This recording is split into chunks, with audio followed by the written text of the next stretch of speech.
Hello,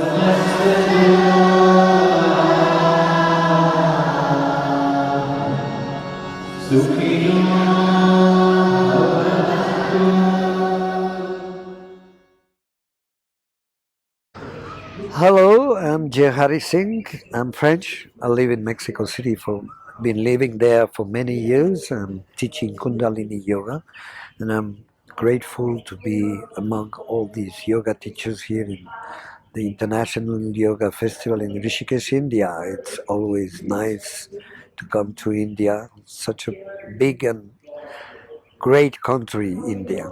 So the first question you asked me to answer is how mantra chanting in the sana, what is the role of mantra? Mantra is very important in all the teachings of Kundalini Yoga. We use a lot of mantras, most of them in the Gurumukhi language, which is the language of the Guru.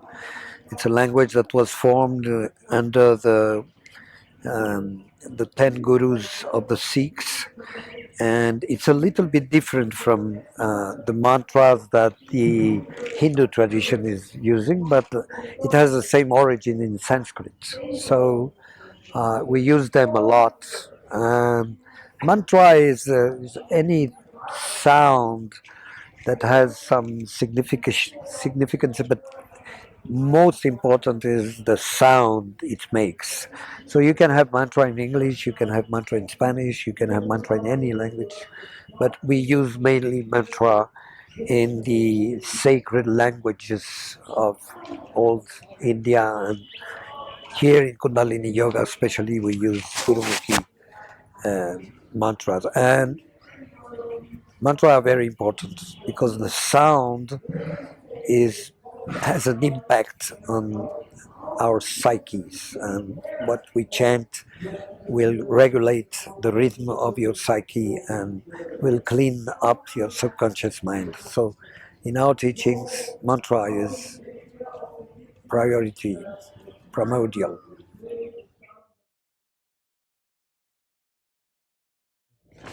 My teacher is a teacher. We don't call him a guru. And the question you asked me is how did it come? That's through the classes. He was teaching, and in all the manual of Kundalini Yoga, they teach you which mantra is good for what kind of state of mind, or to work on certain humors or certain illness or sickness, or certain state of mind. So it depends. There are many mantras. Yogi Bhajan, who is our teacher, taught us like more than 5,000 kriyas, 5,000 sets of yoga and meditation. So we have a lot of mantras. Sometimes mantra are short, and sometimes the mantra are full text called Shabbats, Guru Shabbats, the Shabbats of the Guru, which is a text completely like 10 lines or 20 lines, and you chant them for different purposes, and you choose the purpose you want to work with, and you choose your mantra. I like very much, but there are many. Peace is a very global, and it's generic, So every time you meditate, you really become peaceful, and you connect to the peace of your soul and your peace of your inner self. So peace is always coming with mantra and mantra singing and meditating. But I would recommend what we call the Guru Guru Wahe Guru Guru Ramdas Guru, which is a mantra we used to chant. Guru Ramdas, who was the fourth Guru of the Sikhs, and he's called the Lord of the Miracles. He is the one who gives you the peace of mind, and who helps you to uh, make it happen in your life, make the miracle happen in your life, and when you reconnect with yourself and you heal your soul. But what I would recommend to anybody is to meditate, meditate, meditate, meditate.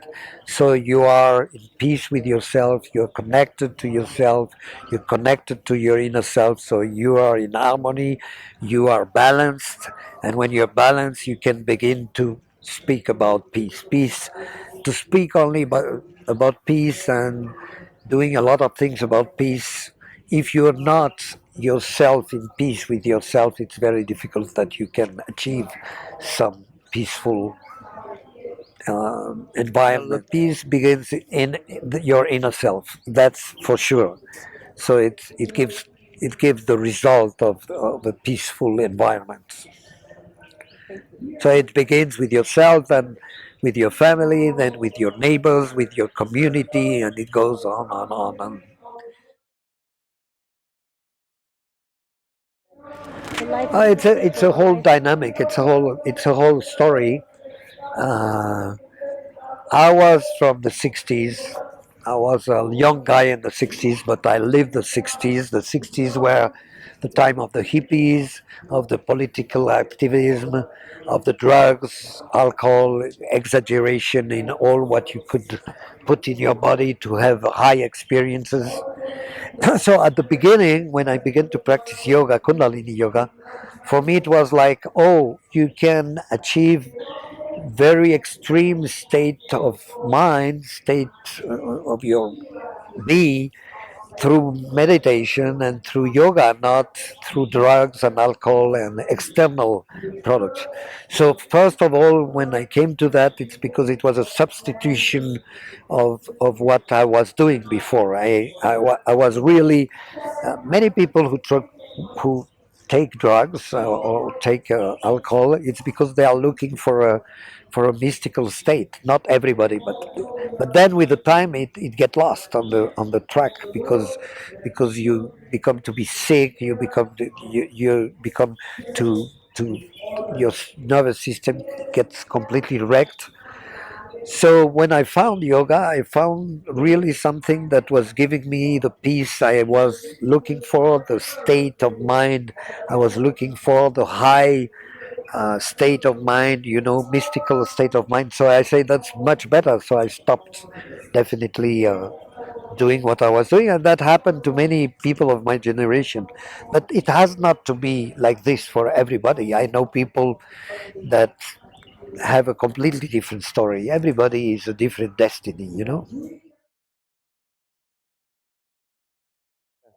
I think I had a harsh life. I lived a lot of experiences, bad experiences, very strong experiences. And I saw how yoga and meditation gets you out of these experiences and makes you get through the experiences and learn from the experiences and get better and get stronger and get uh, more peaceful with yourself, more conscious about everything. So what I teach is what I have learned through my own experiences. Many times students come and ask, why this, why that? Sometimes you have to stop your why. You have to live the experience and you have to enjoy the experience and you have to connect to the sensation, to this sensation of fulfillment of what's happening to you and just be happy about it and live happy in harmony with the circumstances, overcoming the circumstances, learning from the circumstances, loving what is going on. My own teacher was saying is the most blessing you can have in your life is when a catastrophe is coming to your life, because that's where you have caliber. You throw your caliber through the experience and you become somebody very strong and connected, and you can then serve other people, help other people, give hope to other people because you know what's happening. Maybe not welcome all the situation, but just have them and say there is some reason why it happens. What will I learn from that? And then when you teach, you remember, oh, how could I get through this? And then you share it. I don't know anything. I don't know what will happen. I know what's happening now, what I have to do now, what I have to share, what I have to share now, what I have to teach now, and build the future through the present. But I will not make any speculation about what will happen, not happen. We don't know. Nobody knows. Just keep going with a strong consciousness, connected to yourself, no channelization, no challenge. You build up in yourself through your practice, you build up your state of consciousness and you live through it, and you live every moment completely happy, fulfilled, fantastic.